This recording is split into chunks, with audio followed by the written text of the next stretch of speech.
Texas Congressman Brandon Gill is here, has been looking into this, along with Mike Davis, founder and president of the Article 3 Project. Mike, let's start with you on this. This is very strange. So I approved of the pardons, but I didn't personally approve of all of them. That's like what the meaning of the word is. Mike, take it away. Yeah, I mean, the president has very broad pardon power.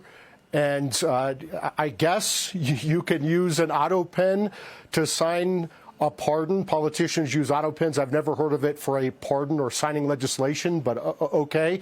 But at a minimum, the president needs to know who he's pardoning, and President Biden admits that he didn't even know who he was pardoning. Well, at this point, Congressman, I think Americans would like to know who is actually running the show. This is just one aspect of significant decision-making that I don't think any of us could really believe at this point Biden was all that aware of. That's exactly right. You know, whenever you vote for somebody at the ballot box, you expect that person to be the person who's actually calling the shots, the person who's going to be held accountable for what's done during their administration.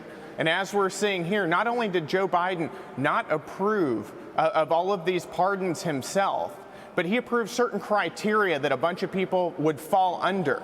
And as the White House learned new information, the White House team changed who was on those pardon lists without Joe Biden's knowledge and signed these pardons in his name without his approval. That's wrong. That is a major scandal. And listen, President Trump is exactly right.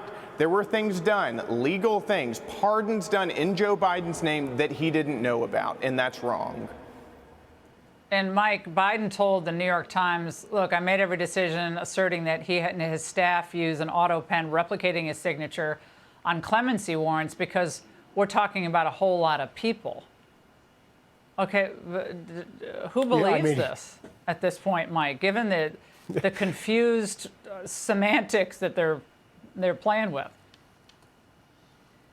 It is very clear that President Biden was not fit to be the president of the United States for 4 years. It's very clear that his doctor, his staff, his family covered that up, and it had disastrous consequences for our country with the open border, with crime and chaos, the economy in free fall. Thank God we have President Trump in the White House now, who is clearly mentally fit and has a commanding presence, and he's fixing our economy, he's fixing our border, he's fixing our country, he's saving our country.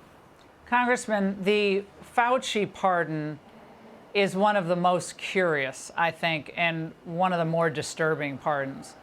This is a man who had the responsibility for completely bringing our country to a standstill through the advice he gave the president, what he did to the children with the advice about schools.